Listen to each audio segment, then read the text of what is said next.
Alright, so I'm going to use this video to explain the different stages, the examples given in the book, and this is going to be on page 43. We've already taken notes on the 4 stages of population here. We have that on our list. And your book says no country is in stage 1. No country has a very high birth rate. No country has a very high death rate, which gives us a very low natural increase rate. There's a fly flying around me. So we're going to leave it at that. We're not going to write anything down for stage 2. Stage 1. No countries in it. But on the farthest left column on page 43, we have an example of a country that is in stage 2, and it's in the Gambia. The Gambia is a country in Africa, and here is what your book has to say about stage 2 and the Gambia.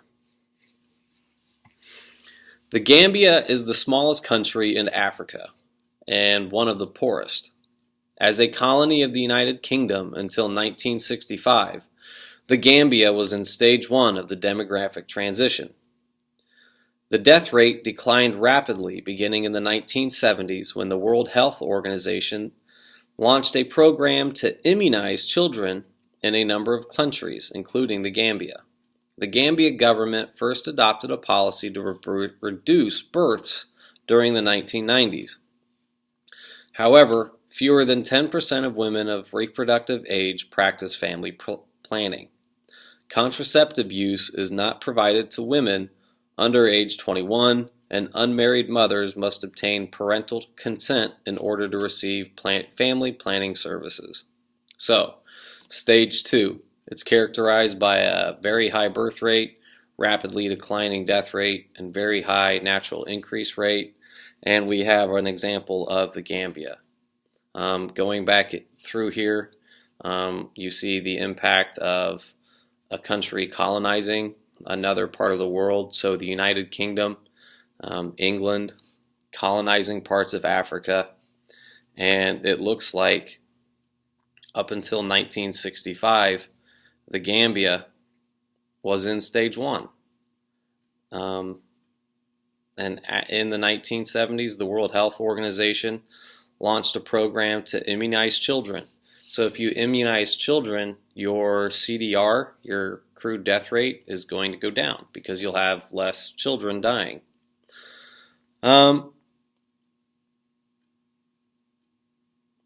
Moving on, the Gambia government first adopted a policy to reduce births during the 1990s. It'd be interesting if you go and Google that, like the Gambia policy, like Gambia population policy 1990s, just so we can have a better insight into what they actually did.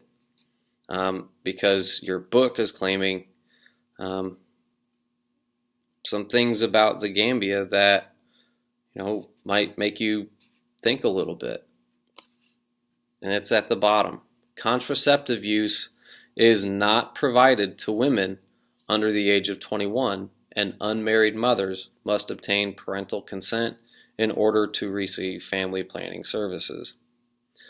So here's this country in stage 2, and you see the government doing something about that. And they are limiting women's access to family planning needs, contraceptives. It could be healthcare. Again, you probably want to Google that just to really make sure what that meant, because your book only leaves a little bread trail, like a little teaser, I guess, to what that actually means. Moving on to stage 3. We have an example here of Mexico, and it explains it, just like for the Gambia in stage 2. Stage 3, moderate growth. Mexico. Colonial Mexico was in stage 1 of the demographic transition. Periods of population increase alternated with infectious diseases that brought sharp population decline. Mexico entered stage 2 of the demographic transition during the 20th century through a combination of lower death rates and higher birth rates. The government of Mexico believed that higher birth rates would be good for the country's economic growth. A dramatic decline in birth rates came after 1974, when a constitutional amendment guaranteed families the legal right to decide on the number and spacing of children, and the National Population Council was established to promote family planning through education. So, right there, again, you see the impact of government making decisions that have an impact on population. Is it good enough to write down here? Oh, why not?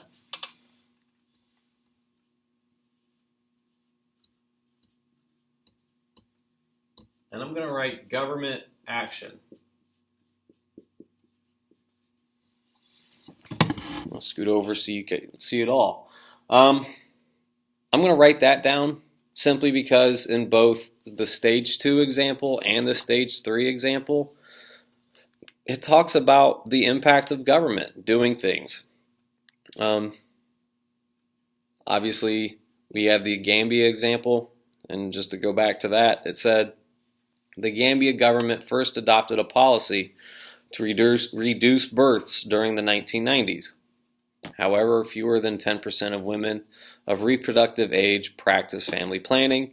Contraceptive use is not provided to women under the age of 21, and unmarried mothers must obtain parental consent in order to receive family planning services. And for the Mexico example, just right from the book here, a dramatic decline in birth rates came after 1974, when a constitutional amendment guaranteed families the legal right to decide on the number and spacing of children. Then the National Population Council was established to promote family planning through education. So, government action in the Gambia, limiting women's access to contraceptives. Government actions in Mexico, giving families the legal right to decide on the number and spacing of children. And the way that Mexico would be doing that, according to your book, is through education. And that's very interesting that stage 2 countries have limits on women's access to family planning. Stage 3, Mexico example, giving women the legal right to decide when and how often they have kids. Very interesting. Okay, moving on to stage 4. Stage 4 is determined by low growth. Your book will have an example with Denmark, and again, stage 4 has a very low birth rate, low, slightly increasing death rate, 0 or negative natural increase rate. So countries in stage 4 have a slight population decline. So what that means, that's a negative natural increase. So here's your example. Like most other European countries, Denmark has reached stage 4 of the demographic transition. The country entered stage 2 of the demographic transition in the 19th century when the CDR began its permanent decline. The CBR then dropped in the late 19th century, and the country moved on to stage 3. Since the 1970s, Denmark has been in stage 4, with roughly equal CBR and CDR. Denmark's CDR has actually increased somewhat in recent years because of the increasing percentage of elderly people. The CDR is unlikely to decline unless another medical revolution, such as a cure for cancer, keeps older elderly people alive much longer. Very interesting paragraph there. And one thing that I've noticed just by reading these examples is that when they are giving these 3 examples, stage 2 with the Gambia, stage 3 for Mexico, stage 4 for Denmark, what the book is doing is it's kind of giving you a brief history of the country. Europe, it's been a colonizing region for at least the last 100 years. So the people there's a lot more wealth, there's a lot more development in a region like Europe, especially compared to a region like Africa. And it's just history. You can't really debate the why right now, especially if we're just trying to find factors in population. But it definitely is an interesting conversation. So, since the 1970s, Denmark has been in stage 4. What are the factors there influencing population? If less women are having babies and the population is older, then you will find yourself in that stage 4. Why aren't women having babies as much in Denmark compared to the Gambia? Again, that's a huge conversation to have. There's probably a lot that can go into that. But just by looking at it, development of a country, that is definitely a factor in population. At the very least,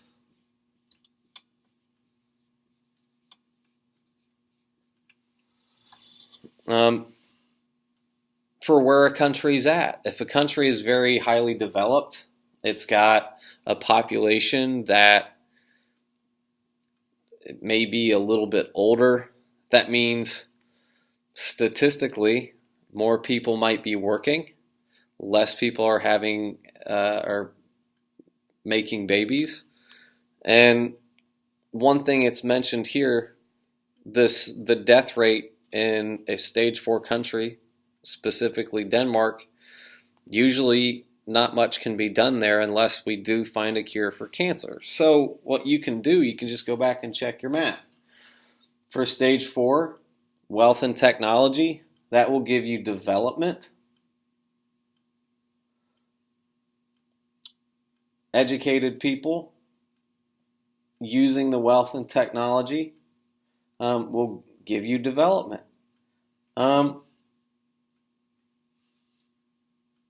And technology, again, if a cure for cancer is found, then the death rate is usually going to be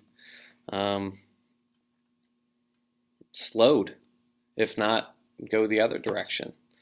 So, what we've done in this video, I've just explained the examples given to you in the book, stage 2, stage 3, and stage 4.